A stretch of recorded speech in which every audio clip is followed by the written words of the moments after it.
আসসালামু আলাইকুম viewers, welcome back to my channel.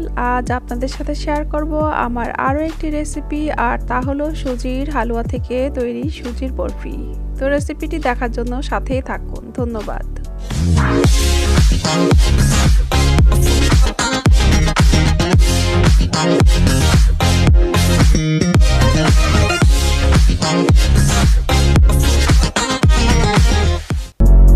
লাগবে 1 কাপ বা 250 গ্রাম পরিমাণ সুজি, 1 কাপ বা 250 গ্রাম পরিমাণ চিনি,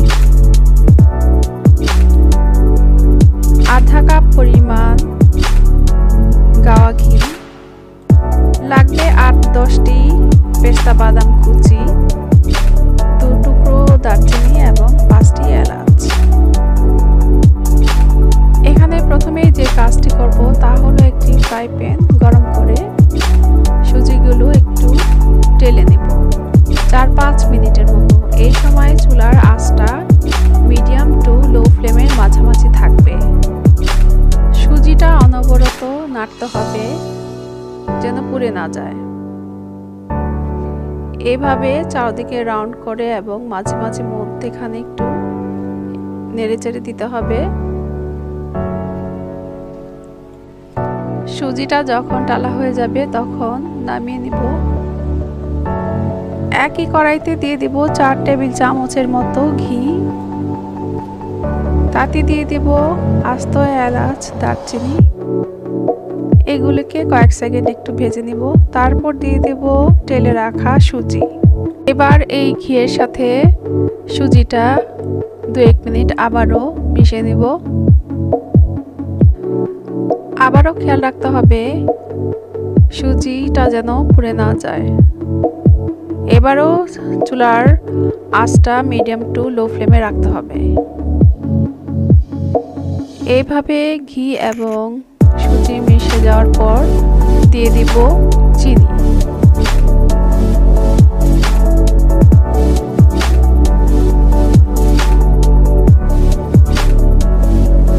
আবারও এই চিনি এবং সুজি মিশিয়ে নেব। ভাজবো আরও 2-1 মিনিট। এভাবে ঘিয়ের মধ্যে চিনি এবং সুজি ভাজার ফলে সুজিটা খুব সুন্দর সেদ্ধ হবে, কিন্তু আঠালো হবে না এবং দানাদার থাকবে। দিয়ে দেব সেই একই কাপ দিয়ে 2.5 কাপ পরিমাণ পানি। এবার চুলার ফ্লেমটা মিডিয়াম করে নেড়ে চেড়ে মিশিয়ে দেব পানির সাথে সুজি, চিনি সবকিছু। অপেক্ষা করব বলক ওঠা পর্যন্ত।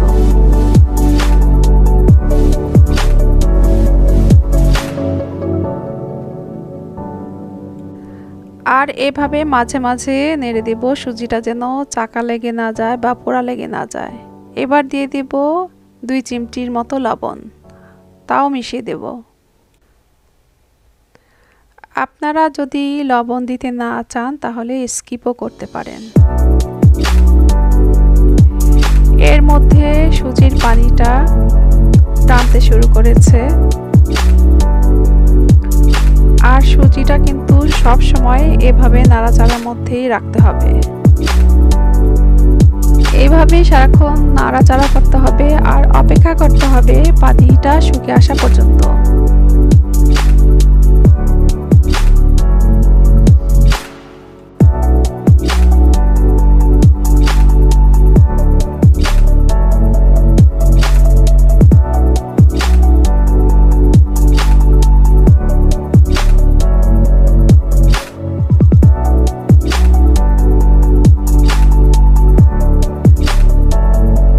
কিন্তু একদম শুকিয়ে গেছে।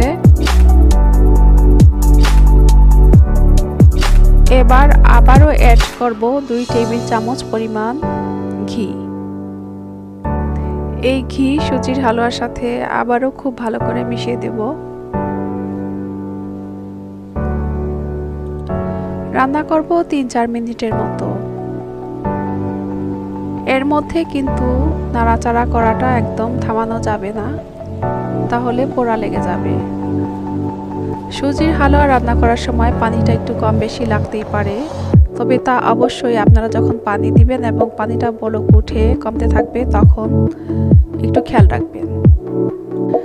সুজির হালুয়া রান্নার শেষ পর্যায়ে যখন দেখা যাবে যে সুজিটা নাড়াচাড়ার সময় এইভাবে দলা পাকিয়ে আসে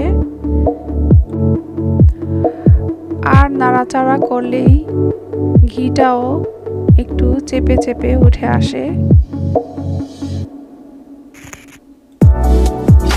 তখন বোঝা যাবে যে সুজির হালুয়া রান্নাটা শেষ পর্যায়ে এসে গেছে।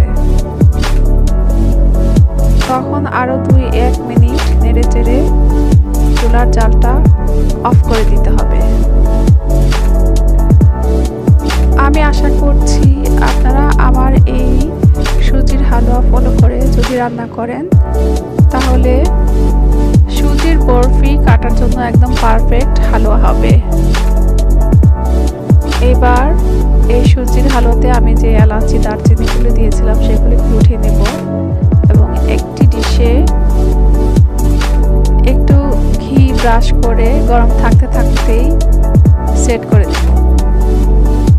আর আপনারা চাইলে আপনাদের পছন্দ মতো আকৃতির ডিশেও সেট করে দিতে পারেন। আমি এভাবে একটি স্প্যাচুলার মাধ্যমে চেপে চেপে সেট করে নিয়েছি। তারপর দিয়ে দিব কেটে রাখা বাদাম। এই বাদামগুলোকে একটু চেপে চেপে দিব যেন সেট হয়ে যায় হালুয়ার সাথে।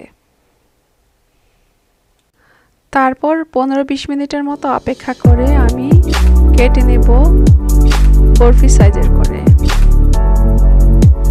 আর আপনারা চাইলে আপনাদের ইচ্ছে মতো শেপ করে কেটে নিতে পারেন।